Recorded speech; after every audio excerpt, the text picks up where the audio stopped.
Pengembangan perangkat pembelajaran, materi ajar, disusun oleh Husnul Khotimah SPD, Pendidikan Profesi Guru LPTK UINSA tahun 2025.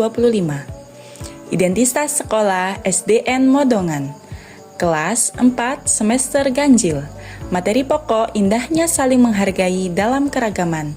Alokasi waktu 2 jam pelajaran 70 menit. Tujuan pembelajaran yang pertama, peserta didik mampu memahami keragaman sebagai sunnatullah agar saling mengenal lita'arofu dengan benar. 2. Peserta didik mampu menerapkan keragaman sebagai sunnatullah dengan benar serta menghormati dan menghargai pemeluk agama yang berbeda, baik di lingkungan sekolah maupun lingkungan tempat tinggal dengan benar. 3. Peserta didik mampu menyebutkan ajaran kebaikan dari agama Islam dan agama selain Islam dengan tepat. Assalamualaikum warahmatullahi wabarakatuh. Halo anak solih-solihah, saya Bu Husnul. Bu Husnul akan menjelaskan tentang indahnya saling menghargai dalam keragaman. Apakah kalian siap untuk bersenang-senang? Sebelum belajar, kita berdoa dulu ya.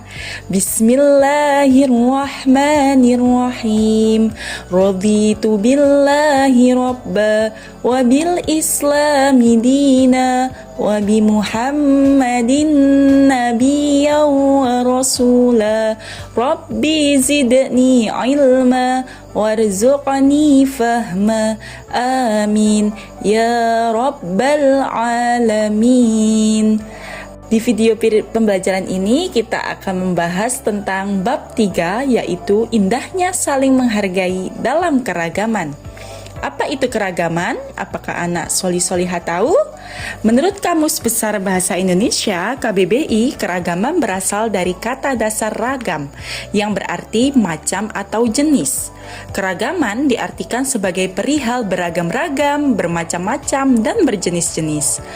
Kemudian, apa keragaman itu? Yaitu kondisi dalam masyarakat yang memiliki bermacam-macam perbedaan dalam berbagai bidang, seperti suku, bangsa, ras, agama, budaya, bahasa, dan lainnya. Oke, kita masuk ke poin A, yaitu indahnya keragaman. Keragaman dan perbedaan merupakan sebuah sunnatullah yang harus kita syukuri.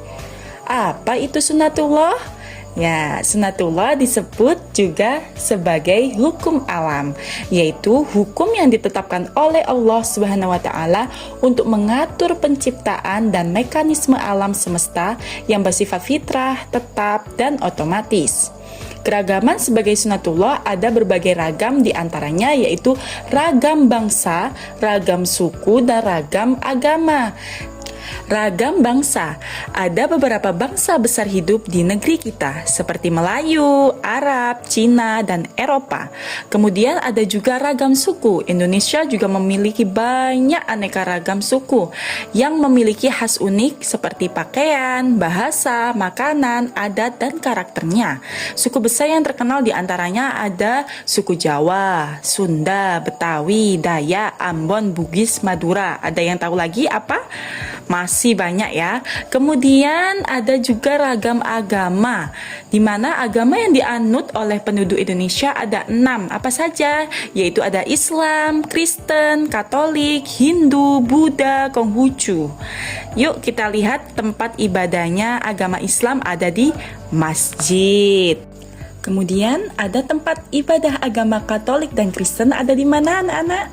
Gereja, pintar, gereja. Kemudian ada agama Hindu di pura. Ada juga agama Buddha di vihara. Dan yang terakhir yaitu tempat ibadah agama Konghucu ada di kelenteng. Baik, kemudian untuk apa sih Allah menjadikan manusia beraneka ragam? Ada yang tahu? Yuk dibaca yuk. Tujuannya sesuai dengan Quran Surat Al-Hujurat ayat 13, yaitu lita'arofu, agar saling mengenal. Benar sekali. Sehingga menghasilkan hubungan harmonis, kerjasama, serta saling mendukung.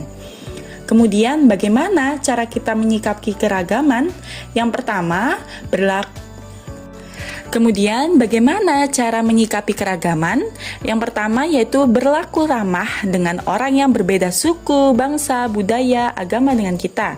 Yang kedua, bersikap toleransi, yaitu saling menghormati dan menghargai, baik di lingkungan sekolah, rumah, masyarakat, dan dimanapun kita berada. Yang ketiga, tidak merasa paling benar, merasa benar sendiri. Kemudian yang keempat, tidak menjelek-jelekkan suatu golongan atau agama lain seperti kitab suci dan lain-lain. Dan yang kelima yaitu berperan aktif dalam menjaga dan melestarikan keberagaman. Kemudian bagaimana sih contoh sikap toleransi? Contoh sikap menghargai dan menghormati terhadap perbedaan agama. Misalnya kalian punya temannya beda agama, bagaimana contoh sikap kita? Yang pertama, tidak mengganggu umat agama lain ketika mereka beribadah. Dua, tidak memaksa orang lain untuk menganut agama kita. Tiga, tidak mencela atau menghina agama lain dengan alasan apapun. Empat, berteman dengan semua orang tanpa membedakan agama, ras, suku, dan budaya. Dan yang kelima yaitu senantiasa membantu teman yang kesulitan walaupun berbeda agama. Kemudian anak-anak jangan lupa toleransi itu ada batasannya. Kita boleh saling menghormati antar umat beragama, tapi ingat ada batasnya. Di mana batasnya Bu Husnul?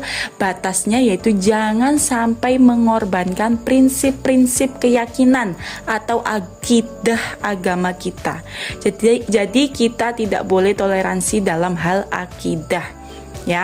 Boleh toleransi hanya berhubungan dengan kehidupan sosial dan kemasyarakatan seperti gotong royong dan saling membantu. Oke, kita lanjut ke poin B, ajaran kebaikan dalam Islam dan selain Islam. Yuk kita baca hadis ini bersama-sama ya. Anin Nawas bin Sam'an radhiyallahu anin Nabi sallallahu alaihi wasallam qala al-birru husnul khuluqi wal ismu ma haka fi nafsika wa karihta ayat toli'a alaihin nas, yang artinya kebaikan adalah akhlak mulia dan keburukan adalah sesuatu yang membuat hatimu ragu dan kamu tidak ingin orang lain melihat sesuatu itu ada pada dirimu. Jadi kebaikan adalah akhlak mulia dan berperilaku baik adalah pokok ajaran Islam. Nah, selain itu akhlak mulia dibagi menjadi 3 ya anak-anak. Diingat-ingat, yang pertama ada akhlak kepada Allah, yang kedua akhlak kepada sesama manusia, dan yang ketiga yaitu akhlak kepada alam sekitar. Bagaimana contohnya akhlak kepada Allah? Yaitu tata cara ibadah kepada Allah seperti sholat, puasa, berzikir, dan lain-lain. Kemudian akhlak kepada manusia yaitu anjuran bersikap lemah lembut, saling menghormati, dan menghargai kepada sesama. Kemudian yang ketiga akhlak kepada alam sekitar, yaitu menjaga lingkungan sekitar tetap aman dan nyaman, seperti menjaga kebersihan, melestarikan tumbuhan, hewan, dan lain-lain. Kebaikan tidak hanya dikenal dalam agama Islam saja, tetapi juga dalam agama-agama lain. Semua ajaran agama mengajarkan pemeluknya untuk saling menghormati, membantu yang lemah, berbuat baik kepada orang tua, bersikap lemah lembut, serta mencintai kedamaian. Agama juga melarang perbuatan yang merugikan orang lain, seperti mencuri, berbohong, menipu, berkhianat, dan juga berbuat aniaya. Jadi jangan lupa sebarkan kebaikan tanpa melihat agama, ras, suku, bangsa orang yang kalian jumpai. Jika ada orang jatuh di jalan, tolonglah tanpa kalian tanya agamanya. Misalnya nih, ada orang jatuh ditanya, kamu agamanya apa? Agamanya selain Islam, agama saya Kristen. Nggak jadi saya tolong. Jangan seperti itu ya. Tolong semua orang tanpa melihat agama, ras, suku, dan perbedaan lainnya. Kemudian bila ada orang tersesat jalan, bantulah dia untuk menemukan tempat tujuannya tanpa kalian tanya apa suku dan rasnya. Baik anak-anak, cukup sekian video pembelajaran tentang indahnya saling menghargai dalam keragaman. Apabila dari Bu Husnul ada salah kata, maka mohon maaf. Dan Bu Husnul ucapkan terima kasih telah menyimak video pembelajaran. Semoga bermanfaat bagi kalian semua. Wabillahi taufiq wal hidayah, waridha wal inayah. Assalamualaikum warahmatullahi wabarakatuh.